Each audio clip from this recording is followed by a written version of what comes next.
Assalamu alaikum students. Today we are going to start question number 12 of exercise 9B. Topic हमारा चल रहा था बेटा बियरिंग। क्वेश्चन में कहा जा रहा है आपसे the figure shows 4 points on level ground A is due north of D. हमें नजर आ रहा है ये पॉइंट ए जो है वो डी से नॉर्थ की तरफ है, ये यहाँ से पूरा complete. B is due east of D, D से ईस्ट की जानिब जो है पॉइंट बी है, क्यों? क्योंकि हमारे पास डायरेक्शन इसी डायरेक्शन में होती है ना, ये नॉर्थ होता है, ये ईस्ट होता है, यहाँ पर वेस्ट और यहाँ पर साउथ। तो ये आपको डायरेक्शन समझ आ गई होंगी। Angle D B C equal to 37 degrees. D से बी और बी से सी को जो एंगल जा रहा है 37 का, ये वाला एंगल गिवन है हमें। गिवन दैट ए डी 34, ए से जो डी की लेंथ है वो 34 गिवन है, और ए बी 57 गिवन है, ए से बी की लेंथ 57 गिवन है हमें। And B C 28 metres, B से सी की लेंथ 28, सब कुछ डायग्राम में गिवन है। Find the bearing of B from A. A से बी पर बेयरिंग हमें फाइंड आउट करना है। अभी सब कुछ रिमूव कर रहा हूँ मैं, डायग्राम आपको समझ में आ गई होगी यकीनन। आपको जो चीज फाइंड आउट करनी है फिलहाल वो क्या है, we have to find the bearing of B from A. यानी बी फ्रॉम ए का मतलब ये हो गया कि हमें पॉइंट ए पे नॉर्थ बनाने की जरूरत पेश आएगी ना, हमें डायरेक्शन ड्रॉ करने की जरूरत पेश आएगी। तो लेट्स सपोज ये हमने डायरेक्शन ड्रॉ की, इसको जरा सही से बना लेता हूँ लाइन को मैं। ये हमने डायरेक्शन ड्रॉ की। We have to calculate the bearing of B from A. We need this particular angle, एक ऐसा एंगल जो ए के नॉट से स्टार्ट हो और उस लाइन तक जाए जो बी के डायरेक्शन में आ रही है। ठीक है भाई। अगर मुझे ये फाइंड आउट करना है तो इसका सबसे आसान तरीका जो नजर आ रहा है बेटा मुझे मुझे ये है कि किसी तरीके से मैं ये एंगल निकाल लूँ जिसको लेट सपोज मैं एक्स कह देता हूँ। अगर ये एक्स फाइंड आउट कर लेता हूँ तो 180 में से एक्स माइनस करूंगा, मुझे बेयरिंग पता चल जाएगा। और इसको फाइंड आउट करने के लिए मुझे पता है कि consider triangle A B D. ये ए से बी, बी से डी, ये रेक्टेंगुलर ट्राइंगल फॉर्म कर रहा है। मैं कहता हूँ consider triangle A B D. और यहाँ मैं कह सकता हूँ कि अगर एंगल एक्स फाइंड आउट करना है तो ये लाइन एडजेसेंट है और ये लाइन क्या है, हाइपोटेन्यूज है। तो दोनों कॉस के फॉर्मूले में आते हैं, हम कहेंगे कॉस ऑफ एंगल एक्स बराबर होगा 34 डिवाइडेड बाय 57। और यहाँ से हमारे पास सिंप्लीफाई करने के बाद जो आंसर आ जाएगा cos inverse of 34/7 will be by using calculator 53.38 आ जाएगा हमारे पास आंसर, ये 53.38 डिग्रीज। ठीक है भाई। और फिर हम क्या कहेंगे, अगर हमें बियरिंग फाइंड आउट करना है तो पार्ट 1 के बियरिंग के लिए हम कह सकते हैं कि बियरिंग आ जाएगा B from A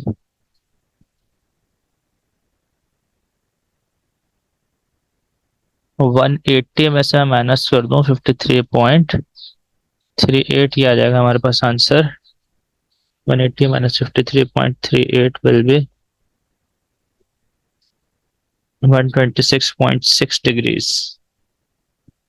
126.6 degrees, this is your required answer. और पार्ट 2 में आपसे कहा जा रहा है the shortest distance from C to B D.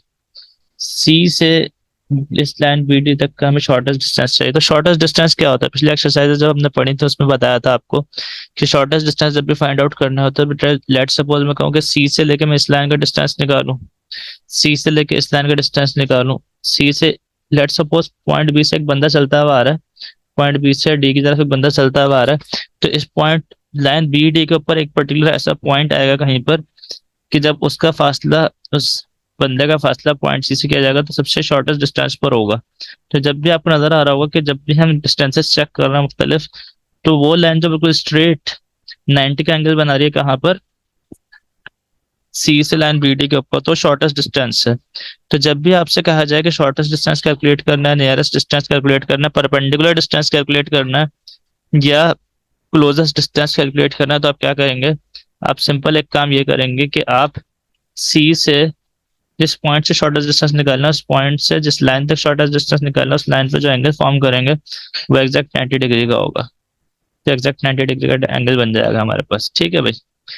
जब ये 90 का एंगल बन गया तो फिर राइट एंगल ट्राइंगल फॉर्म कर जाएगा, और आपको पता है कि राइट एंगल ट्राइंगल है तो फिर हमारी जिंदगी आसान है, क्योंकि यहाँ पे साइन कोसाइन और टेंजेंट में से कोई भी रेशियो अप्लाई कर सकते हैं। और हमें नजर आ रहा है ये लाइन हाइपोटेन्यूज होगी 90 के अपोजिट और 37 के अपोजिट परपेंडिकुलर होगी है। यानी हम कहेंगे कि sine of angle 37 is equals to opposite line shortest distance को लेट्स सपोज y कह देता हूँ मैं, y अपॉन 28। और अगर हमें y फाइंड आउट करना है तो कुछ ना करें, हम सिंपल क्या करें, y is equals to sine of angle 37 multiply by 28। ये हमारे पास आंसर आ जाएगा 16.9 मीटर्स। 16.9 मीटर्स कंप्लीट आंसर आ गया हमारे पास। ठीक है भाई। फिर कह रहा है पार्ट 3 में हमसे the bearing of D from C से डी पे बियरिंग निकालना है हमने। अगर सी से डी पे बियरिंग निकालना है तो सी के ऊपर नॉर्थ मौजूद है ना, और आपको पता है सी के ऊपर नॉर्थ कैसा मौजूद है, क्योंकि परपेंडिकुलर लाइन बनाई हुई है ना हमने ऑलरेडी, तो डायरेक्शन भी कुछ ऐसी डायरेक्शन में बनेंगी। क्या ख्याल है, ये ऑलरेडी हमारे पास पॉइंट सी के ऊपर डायरेक्शन मौजूद है। और हमें करना क्या है, हमें करना ये बेटा कि हमें जाना है इस नॉर्थ से उस लाइन तक जो डी की डायरेक्शन में जा रही है। ठीक है भाई। और ये चीज फाइंड आउट करने के लिए हमें सिर्फ और सिर्फ क्या चीज रिक्वायर्ड है, हमें सिर्फ और सिर्फ ये रिक्वायर्ड है कि हम किसी तरीके से कुछ ना कुछ कर करा के हम जो है सिंपल ये वाला एंगल फाइंड आउट कर लें, ये ब्लैक वाला। 360 में से माइनस कर सकते हैं इसको। अच्छा, थोड़ा सा लंबा काम होगा बेटा पार्ट 3 के लिए, ये थोड़ा लंबा काम है। पार्ट 3 में करना क्या है आपको, पार्ट 3 में ये एंगल फाइंड आउट करने के लिए यकीनन आपको ये सी डी की लाइन पता होनी चाहिए। सी डी पता चल जाए किसी तरीके से तो आप क्या करोगे, ये लाइन एडजेसेंट होकर ये हाइपोटेन्यूस हो जाएगी, क्योंकि ये एंगल भी 90 का फॉर्म कर रहा होगा ना, ये वाला एंगल भी, ये भी 90 का बन रहा होगा। तो फिर आप क्या करोगे, इसकी मदद से एंगल वाई फाइंड आउट कर सकते हो। ठीक है भाई। जब ये एंगल वाई फाइंड आउट करना है आपको तो कुछ करके सी डी निकालना है, और सी डी निकालने के लिए आपको पता है कि 28 गिवन है, ये वाली लाइन सी बी की लाइन, किसी तरीके से बी डी पता चल जाए तो आप लो ऑफ कोसाइन अप्लाई कर सकते हो। वैसे इसके 2-3 मेथड्स हैं, थोड़ा लंबा और मेथड भी था कि राइट एंगल ट्रायंगल्स की मदद से भी हम निकाल सकते थे सी डी को, उसमें स्टेप्स बढ़ जाते। अभी हमें पता है लॉ ऑफ कोसाइन यूज करना वो सीखा हुआ है ना, और वो यूज करने को इतना मुश्किल काम भी नहीं है, तो हम लॉ ऑफ कोसाइन की मदद से काम कर लेते हैं। तो सबसे पहले मैं क्या काम कर रहा हूँ, बी डी फाइंड आउट कर रहा हूँ। बी डी फाइंड आउट करने के लिए कोशिश कर रहा हूँ मैं। तो बी डी के लिए क्या करेंगे, हम पाइथागोरस थ्योरम अप्लाई कर दें। 57 है, 34 है, या कोई ट्रिग्नोमेट्रिक रेशियो भी अप्लाई कर सकते थे।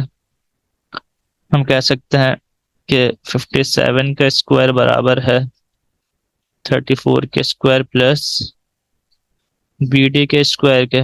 और अगर आपको बी डी की लेंथ निकालनी है तो डायरेक्ट काम करना, बट थोड़ा सा हमें 57 स्क्वायर माइनस 34 स्क्वायर, उसका स्क्वायर रूट ले लेंगे। 34 स्क्वायर वहां लेके गया, माइनस किया, और बी डी इसका स्क्वायर हटाया, स्क्वायर रूट अप्लाई किया मैंने। तो ये कंप्लीट आपके पास आंसर आ गया 45.75। 45.75। फिर आप क्या करेंगे, जब ये बी डी निकल आया तो सी डी निकाल, ये मैं लिख देता हूँ यहाँ पे 45.75। जब बी डी निकल कर आ गया बेटा आपके पास, तो आपने क्या करना है, आपने सी डी फाइंड आउट करना, और सी डी के लिए आप क्या करोगे, लॉ ऑफ कोसाइन अप्लाई करोगे। लॉ ऑफ कोसाइन क्या कहता है कि जो चीज आपको फाइंड आउट करना है, सी डी का स्क्वायर बराबर है 28 स्क्वायर प्लस 45.75 का square minus 2 times 28 into 45.75 into cos of angle 37। और फिर आप क्या करोगे, अच्छा इसको मैं डायरेक्टली पूरा कैलकुलेटर से सॉल्व कर रहा हूँ कि जगह कम है मेरे पास, यहाँ पे आप स्टेप वाइज शो कर दीजिएगा।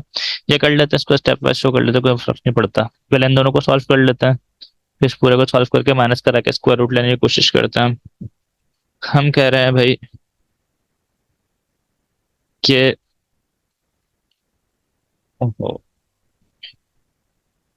28 का स्क्वायर प्लस 45.75 का स्क्वायर, ये आ गया बेटा हमारे पास 2877.0625।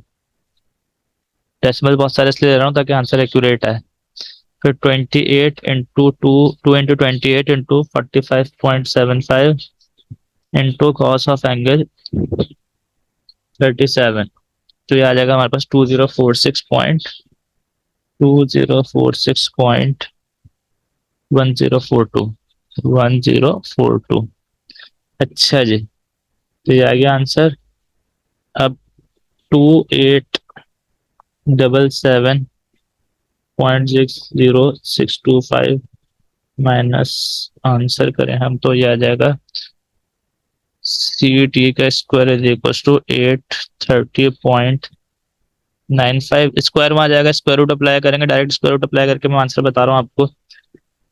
ये आ गया आपके पास स्क्वायर रूट ऑफ आंसर 28.826, 28.826, ये आ गई सी डी की लेंथ हमारे पास 28.826 मीटर्स। ये भाई 28.826 ये आ गई, और ये लेंथ हमने निकाले थे 16.9, ये ब्लू से निकाले थे, इसको ब्लू से लिख देता हूँ मैं। ये निकाले थे हमने वाई के लिए 16.9, तो 16.9 मौजूद है हमारे पास, 28.826 मौजूद है। इसकी मदद से मैं क्या निकाल सकता हूँ, फिर से कॉस्ट रेशियो अप्लाई कर दूंगा। इस तरफ आ रहा हूँ बेटा, मैं क्या कर सकता हूँ, मैं कह सकता हूँ कि cos of angle for suppose, अब इस एंगल को कोई नाम दे देता है, इस एंगल को लेट सपोज जेड कह देता हूँ मैं। ये एंगल लेट सपोज हमारे पास है जेड, ठीक है, एंगल जेड है ये वाला।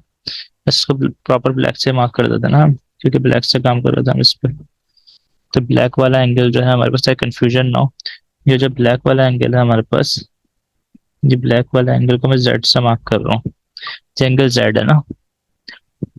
तो cos of angle Z is equals to adjacent आ जाएगा, यानी बेस आ जाएगी 16.9 डिवाइड बाय हाइपोटेनस आ जाएगा 28.826। कैलकुलेटर से डायरेक्ट सॉल्व करके बेटा मैं इसका आंसर बता रहा हूँ आपको, जेड की वैल्यू, वाई ने जेड की वैल्यू बता रहा हूँ आपको डायरेक्टली। बेटा ये आ जाएगी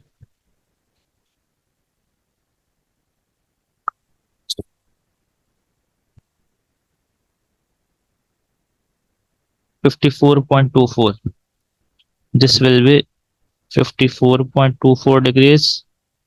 ये क्या आ गया, ब्लैक वाला एंगल आ गया। जब ब्लैक वाला एंगल आ गया तो अब सिर्फ क्या करना है, येलो वाला एंगल निकालना है ना। आप सिंपल क्या करोगे, बियरिंग निकालने के लिए क्या करोगे, बियरिंग के लिए आप क्या करोगे, येलो वाला एंगल निकालने के लिए आप कहोगे complete 360 minus 54.24 which means 360 minus 54.24 is 305.8 degrees, 305.8 degrees, this will be your required bearing. तीनों पार्ट सॉल्व हो गए बेटा, उम्मीद है कि आपको इस क्वेश्चन में कोई प्रॉब्लम नहीं होगी। अगर इस सवाल से रिलेटेड कोई भी क्वेरी हो तो आप मुझसे कमेंट सेक्शन में लाते पूछ सकते हैं। मिलते हैं इंशाल्लाह नेक्स्ट वीडियो में, तब तक के लिए अल्लाह हाफिज।